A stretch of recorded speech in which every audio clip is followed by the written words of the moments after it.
Selamat pagi yang terhormat Bapak Ibu Penguji. Perkenalkan, nama saya Nengah Suwarjana. Saya mahasiswa PPG Angkatan 3 Universitas Syahkuala.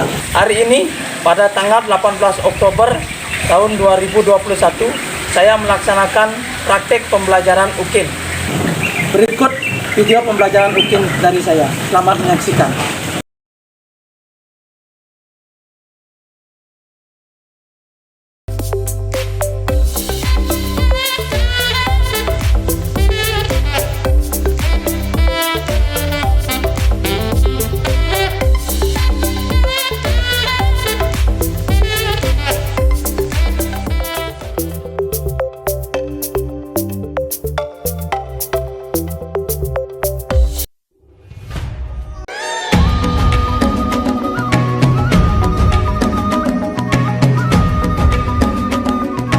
Selamat pagi anak. Oke, sebelum pembelajaran mulai, silakan untuk Wiswa pimpin teman-teman berdoa. Baik, mungkin bisa berdiri dulu ya teman-teman.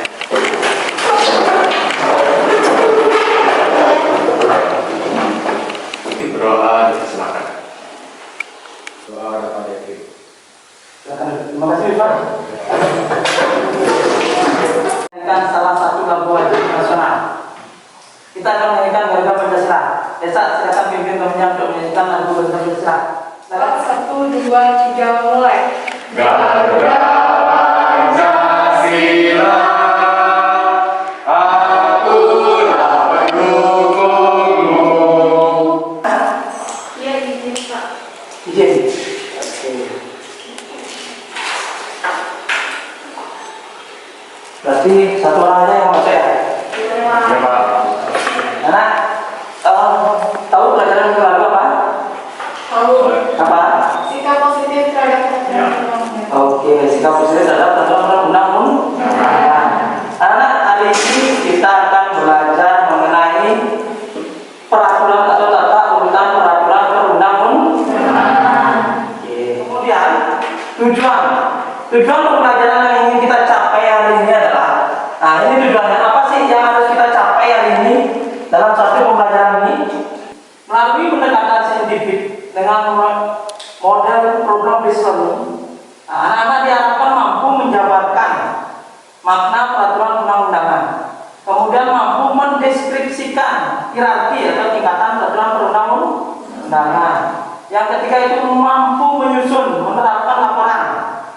Yang keempat adalah serta menerapkan peran. Sebelum memulai pembelajaran hari ini, sebelum lanjut kepada materi, silakan anak-anak isi pretestnya terlebih dahulu. Silakan Bapak kirimkan link pretestnya di grup. Kasih waktu kurang lebih cukup 3 menit saja. Sudah terkirim, silakan dikerjakan.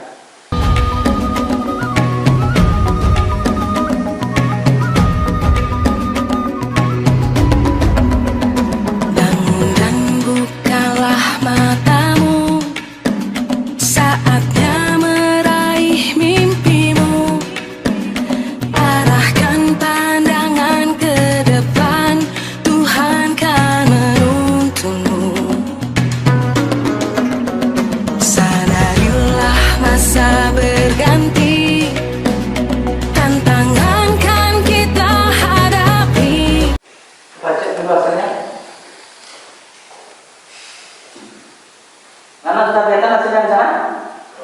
Sudah. Oke. Di sini juga sudah kelihatan. Kita lanjutkan tentang materinya. Bapak akan ajak anak menonton satu video. Silakan anak analisis video ini.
Apa yang bisa anak-anak petik dari video itu?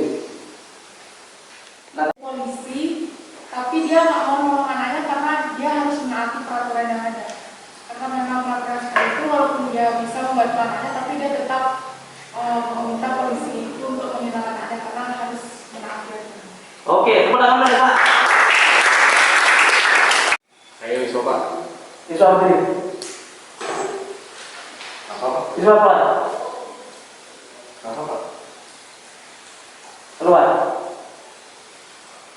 Keluar. Tunggu dulu.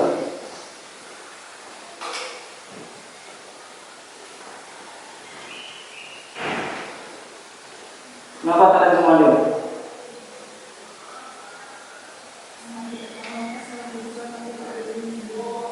Oke.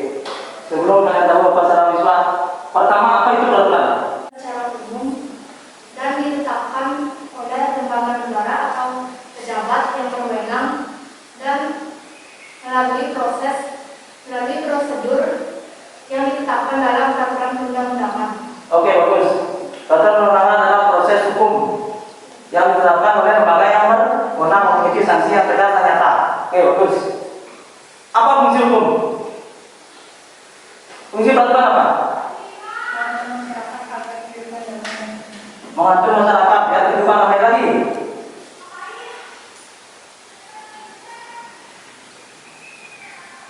Menciptakan ketertiban dan keadilan. Ya, menciptakan ketertiban dan keadilan. Berarti kalau seperti ini peraturan kan dibuat untuk melindungi. Bapak sulit tak tata telur? Sulit tak? Terzolimi. Kenapa? Karena dia nggak salah. Bapak bisa jaga. Harusnya kalian itu membela temanmu. Kalian menyatakan perundang-undangan itu tidak tidak ada batasannya. Tidak mesti bapak guru dan benar tidak. Kalau memang temanmu benar, katakan benar. Kalau bapak salah ya katakan salah. Karena hukum itu tidak ada mengenai profesi, jabatan, apapun jabatannya dia sama di mata hukum. Kalau benar katakan benar. Padahal nyata-nyata teman kalian itu benar. Bapak usir, harusnya kalian protes. Harusnya saya lihat kalian membela teman-teman. Dek, panggil temannya terus. Panggil bisa terus. Sini. Oke. Bapak minta maaf karena Bapak tadi ngusir kalian. Bapak ingin kasih tahu kepada teman-teman bahwasanya orang yang benar disolimi itu harusnya ada upaya pembelaan, jangan diam. Bapak ajarkan dari sekarang seperti itu. Kalau teman kalian benar atau siapapun yang benar, yang menyalahkan itu apapun profesinya, kalian tak perlu takut. Karena di mata hukum itu semuanya sama. Nggak ada tadi DPR, dan tadi polisi, tadi apapun sama. Silakan saudara. Sama seperti video tadi. Ya nggak? Walaupun bapaknya itu polisi, walaupun bapaknya itu DPR, walaupun bapaknya itu presiden, kalau memang salah ya salah. Nggak ada istilahnya benar. Jadi terjadi supremasi hukum. Semuanya sama kedudukannya di mata hukum. Paham sekarang? Jelas? Pada intinya peraturan perundangan ditegakkan untuk menciptakan keadilan, ketentraman. Kalau yang benar kita katakan benar, yang salah kita katakan salah. Jangan pernah good. Oke anak, ngerti? Silakan. Bagaimana jika kita protes seperti itu tapi protes kita tak didengar? Oke, pertanyaan yang bagus. Bagaimana kalau kita protes, sedangkan protes kita diabaikan? Kalau desa protes, ngasih pembelaan dan argumen yang benar, pasti akan ditanggapi. Tidak mungkin tidak ditanggapi, pasti. Oke, sudah? Paham sampai di sini? Paham? Oke, kalau sudah paham dan ingin mendalam pemahaman lagi, silakan duduk kelompok.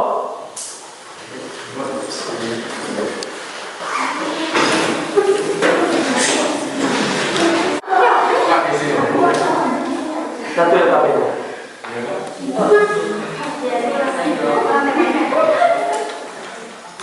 Nah, dengarkan di sana sudah ada instruksi yang KPD itu. Kemudian setiap kelompok silakan bikin PPT. Kalian boleh nyari di internet, boleh nyari dimanapun sumbernya. Silakan cari sumbernya dengan baik. Buat PPT-nya nanti presentasikan. Kita sepakat apa kasih waktu kurang lebih 10 menit untuk diskusinya.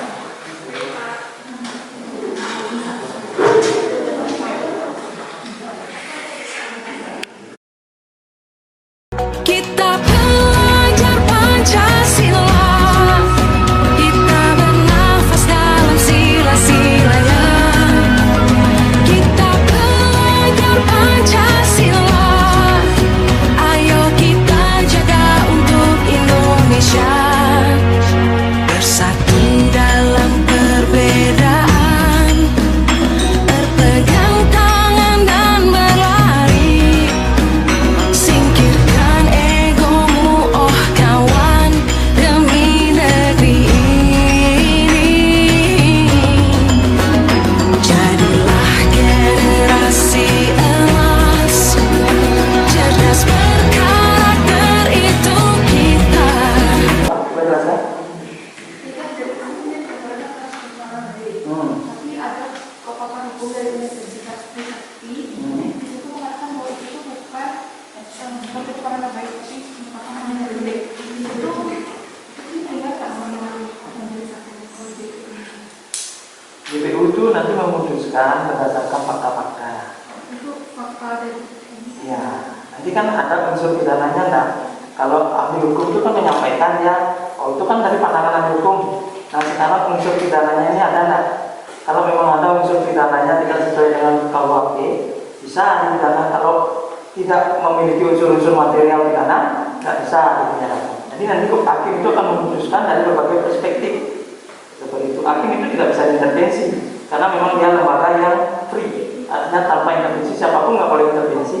Nanti akan diputuskan oleh hakim apakah si jering melalui saksi-saksi ini apakah ada unsur kesalahannya atau tidak. Kalau ada unsur kesalahannya, oke, dia bisa dipidana. Kalau nggak ada unsur kesalahannya, maka akan bebas. jadi kan ada beda, tapi kalau menurut media itu dari semua bukti-bukti itu memang Ya, semuanya akan didengar oleh hakim itu. Semuanya masukan apapun akan didengar. Cuma nanti pembuktiannya di sana kan ada istilah pembuktian. Sama seperti bapak menyampaikan A, B, C semua orang ada nanti boleh mengklaim. Cuma buktinya itu kalau memang sudah masuk ke ranah itu dan bisa dibuktikan dia bersalah, maka akan bisa dia akan dipidana. Kalau enggak ya bebas. Seperti itu ya. Hakim itu nggak bisa diintervensi oleh siapapun. Presiden saja nggak boleh intervensi hakim. Dia sifatnya bebas. Oke?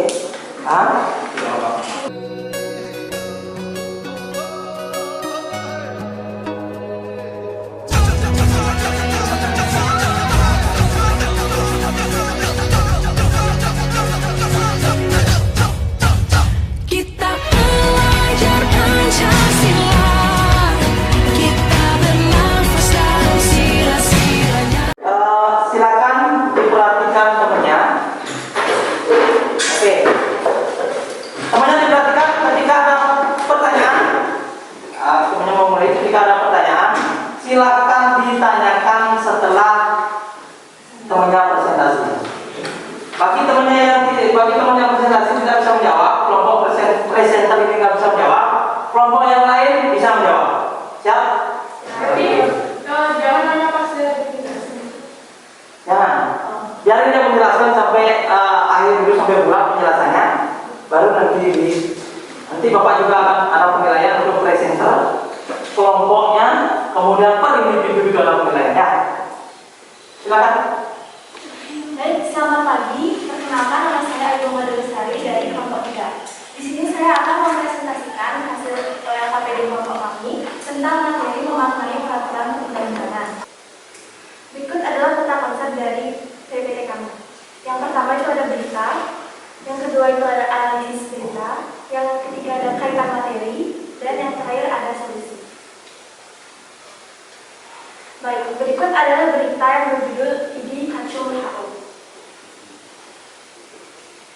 Dan berikut adalah postingan dari Jernix mengenai WHO dan ID. Baik, langsung saja saya akan mulai dari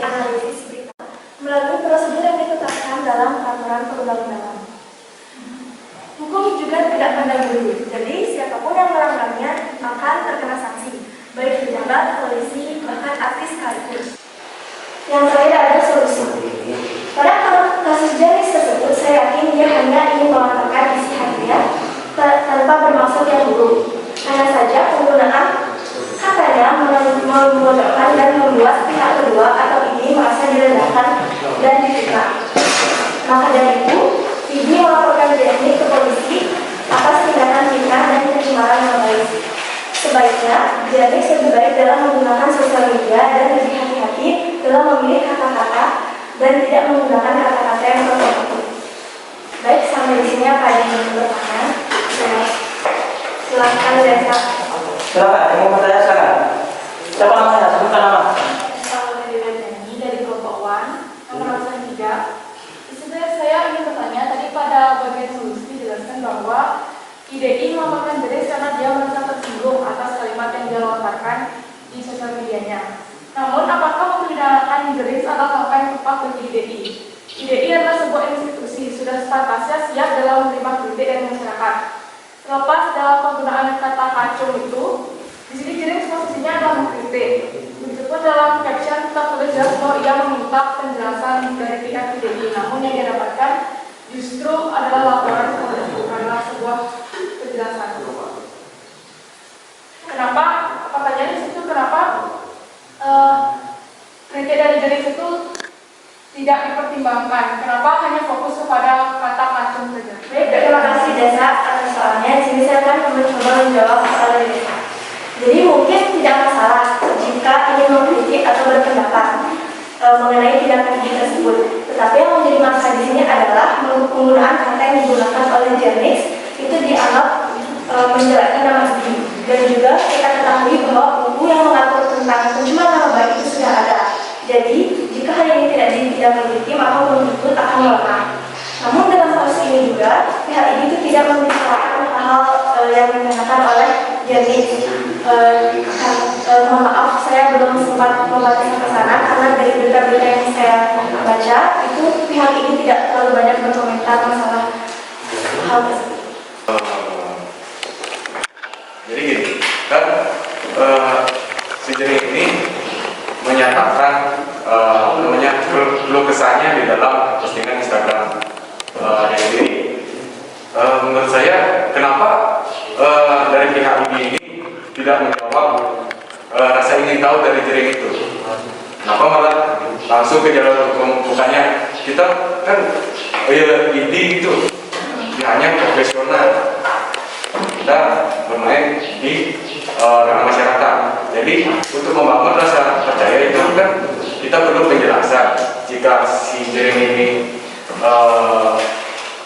memberitahu tentang keluh kesahnya tentang rapid test yang sehingga menimbulkan ibu hamil yang tidak bisa melahirkan itu, seharusnya kan Tidak menimbulkan kesalahpahaman di publik mengenai pihak PDI sendiri supaya orang itu tidak salah tanggap.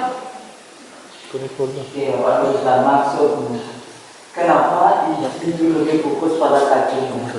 Kenapa tidak pada kritikannya? Silakan kelompok 1 atau kelompok 2 bisa menanggapi. Silakan. Silakan perkenalkan diri dulu dong. Perkenalkan, nama saya Nisa Surya Mutiloka, nomor absen 21. Di sini saya akan menjawabkan pertanyaan dari siswa dan Desa. Dan di sini mengapa ini hanya fokus pada kata-kata itu dan tidak fokus pada kata-kata yang lain? Karena di sini penggunaan kata yang digunakan oleh Jenny itu mengandung kata-kata yang sangat provokatif dan bisa membuat salah paham di antara Didi dan Jenny sendiri. Seperti itu. Oke, berikan aplaus dulu semuanya. Silakan, kalau mau bertanya silakan. Mengapa pihak IDE tidak mengutamakan dalam penyelesaian ini tidak mengutamakan mediasi atau mengutamakan penyelesaian perkara pidana, tetapi mengapa pihak IDE harus melakukan polisi dan menjalurkannya ke pidana? Oke, kenapa tidak melalui jalur mediasi? Kenapa harus dipidanakan? Silakan. Mungkin saya akan menjawab pertanyaan dari mungkin pihak ini itu merasa namanya itu dijatuhkan. Untuk masalah dia tidak menjawab tentang rumah sakit atau yang ibu hamil itu, saya masih kurang tahu juga karena ini tidak banyak menjelaskan tentang hal tersebut di dalam undang-undang yang saya baca. Oke. Siswa ada yang mau berbicara? kembali ke tempat. Oke.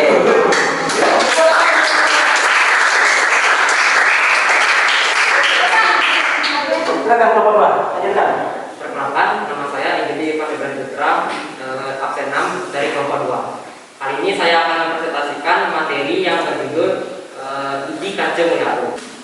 Terdapat ada 3 poin penting yang akan saya sampaikan pada presentasi saya kali ini. Poin yang pertama adalah analisis masalah. Untuk masalahnya di sini mengenai Igede Ari Astina atau yang lebih sering dikenal sebagai Jerings, yaitu penabuh di Superman is Dead, yang dimana ia memberikan ujaran kebencian terhadap Ikatan Dokter Indonesia dan rumah sakit sebagai kacung WHO. Dalam postingannya di media sosial, Jerings menyebut ini sebagai kacung Organisasi Kesehatan Dunia atau WHO. Unggahan tersebut ia buat karena keresahannya terhadap syarat rapid test bagi pasien sebelum mendapat pelayanan di rumah sakit. Gara-gara bangga menjadi kacung WHO, ID dan rumah sakit dengan seenaknya mewajibkan semua orang yang akan melahirkan tes COVID-19 atau yang lebih sering disebut sebagai rapid test. Padahal sudah banyak sekali bukti yang menyatakan bahwa hasil rapid test tersebut sering ngawur dan tidak efektif. Namun, kenapa hal tersebut dipaksakan?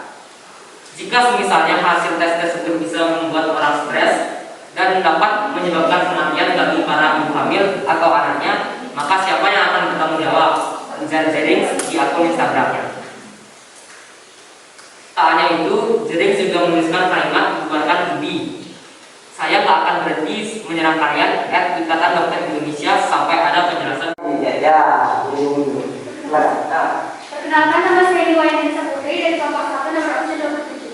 Saya ingin bertanya, di sini Pancasila merupakan salah satu asas dalam kehidupan bermasyarakat, berbangsa dan bernegara. Oleh karena itu, sistem peraturan perundang-undangan dikembangkan di Indonesia harus merupakan penjabaran serta pengamalan dari kelima sila Pancasila secara bulat dan utuh, dan diselenggarakan dalam rangka pelaksanaan sistem perundang-undangan negara Republik Indonesia berdasarkan Undang-Undang Asas 1945. Pertanyaan saya, jika dilihat berdasarkan Pancasila, sikap Jerings tersebut bertentangan dengan sila keberapa, serta berikan alasan. Oke, silakan. Boleh ditanggapi dari kelompok 2 boleh, dari kelompok 3 juga boleh. Kelompok 3 ada? Kelompok 2? Selain yang presentasi, bertentangan dengan sila keberapa? Ya, saya ingin menjawab pertanyaan dari jadi itu bertentangan dengan sila ketiga yaitu Kesatuan Indonesia. Alasannya? Alasannya kenapa? Silakan Saya jawab. membantu menjawab pertanyaan Anda, jawaban Anda. Alasannya karena di situ dari seakan-akan ingin membuat ide itu terlihat jelek di bukan banyak orang karena atas kata kacung WHO, dan dia ingin ini dibubarkan atas itu. Kalau dia melakukan itu apa dampaknya? Gimana? Dampaknya dia menurut katanya kayak maksud dampaknya itu apa sampai itu dampaknya bisa seperti ini misalnya. Dampaknya itu mungkin masyarakat Indonesia tidak akan percaya pada pihak dokter atau ibu sekalipun. Sebenarnya dia menyebarkan hoax. Oke, kemenangan. Silakan. Tadi disebutkan di solusi kalau yang nomor 19. Di sini saya akan menjawab pertanyaan Desa, yaitu karena WHO sendiri yang menetapkan peraturan wajib rapid test dan IDI hanya mengikuti peraturan. Jadi WHO yang menetapkan semuanya. saya nggak lagi, tapi menurut informasi yang saya baca dan saya membaca hasil putusan dari majelis hakim ke Jerings di sini, IDI itu hanya melaksanakan dari kebijakan Kemenkes atau Dinkes, bukan WHO. Jadi yang dilaksanakan oleh IDI adalah kebijakan dari Kemenkes dan Dinkes dan juga gugus tugas rumah sakit COVID-19, bukan WHO.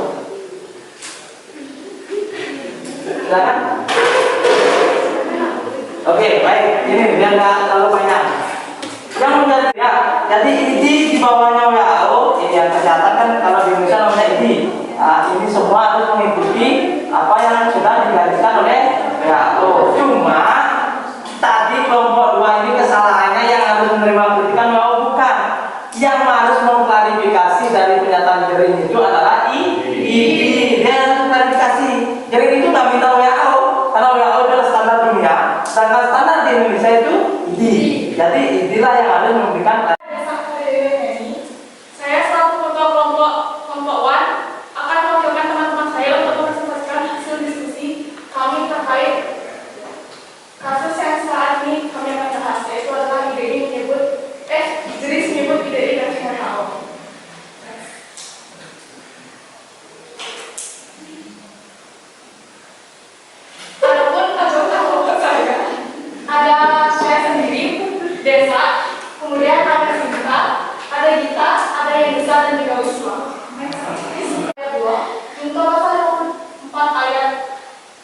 ada instansi pemerintah.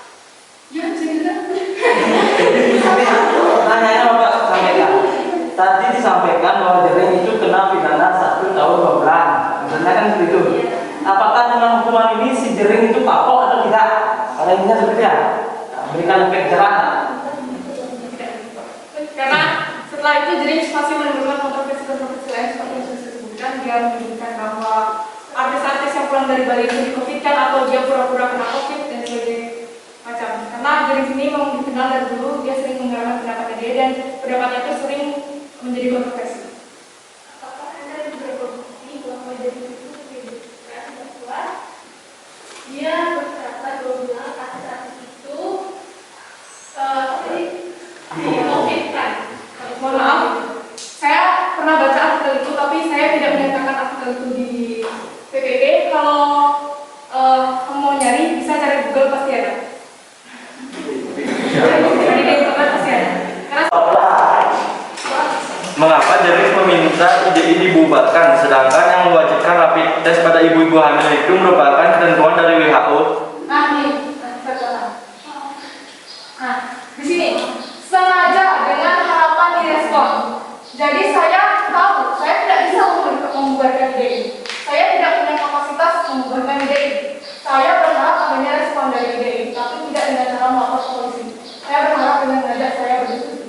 Tadi kelompok 1, kelompok 2, kelompok 3 sudah presentasi. Tapi memang sengaja Bapak tidak membahas apa yang kalian diskusikan. Sekarang Bapak. Yang pertama tadi adalah ada pertanyaan layak atau tidak masuk penjara. Kita Indonesia pasal 1 menyatakan bahwa Indonesia adalah negara hukum.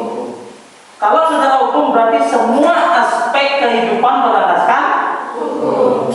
Oke, itu ingat itu baik-baik. Kita negara hukum, semua aspek kehidupan berlandaskan atas hukum. Jadi apapun tindak laku kita, apapun kegiatan kita, semuanya ada peraturan. Sehingga kita bertindak dan berperilaku sesuai dengan peraturan yang ada. Kalau tindakan kita melanggar peraturan, maka akan dikenakan sanksi. Sanksi itu akan dikenakan atau diputuskan oleh lembaga yang berwenang. Nah, salah satunya adalah pengadilan. Kalau kasusnya tinggi, kalau kalian melanggar di sekolah yang memutuskan nanti ya sekolah, berarti ada institusi yang memutuskannya. Itu ilahi perundang-undangan yang ada dipatuhi. Jadi hakim itu memutuskan nggak segampang yang kita bayangkan bersalah atau tidak. Orang beropini, orang pro dan kontra itu wajar, tapi hasil akhirnya pengadilan yang memutuskannya. Seperti itu ya. Jadi tidak ada yang pro kontra. Kalau orang bersalah ya bersalah, orang tidak ya tidak. Orang bersalah harus wajib dipenjarakan, orang yang tidak bersalah wajib dibebaskan. Kemudian mengenai hukuman, kenapa 3 tahun mencuri hukumannya dari 1 tahun sampai 6 tahun? Itu kan diantaranya boleh. Termasuk kajian-kajian dari hakim. Apakah orang ini pernah masuk penjara? Apakah ini orang ini sudah membunuh keluarga? Apakah orang ini sudah meminta maaf dan lain sebagainya? Kalau sudah terjadi seperti itu, berarti pengurangan hukuman juga. Itu bisa ngerti? Bapak yakin bisa? Jadi kesimpulan yang saya dapatkan dari membahas ini yaitu peraturan perundang-undangan itu amat sangat penting dalam kehidupan kita karena peraturan perundang-undangan mampu mengatur kita untuk bertindak sesuai dengan jalur yang benar. Selain itu, manfaat dari menaati peraturan perundang-undangan yaitu untuk melindungi dan mengayomi hak warga negara sehingga warga negara itu tidak sesuka hatinya untuk melakukan tindak kesalahan, serta menciptakan ketertiban, ketentraman, memberikan rasa keadilan bagi warga negara, serta memberikan kepastian hukum bagi warga negara. Sehingga jika kita melanggar itu, kita akan menerima sanksi, apapun itu bentuknya seperti pidana atau yang lain, serta akan merugikan diri sendiri. Oke.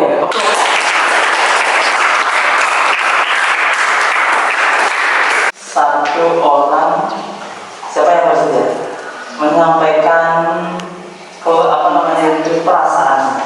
Cara bagaimana atas perasaannya senang, sedih, nangis mungkin gitu.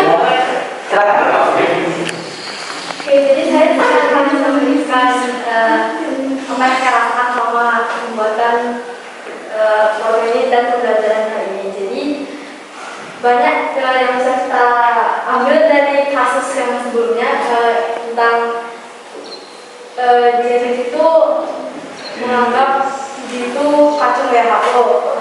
Terus dalam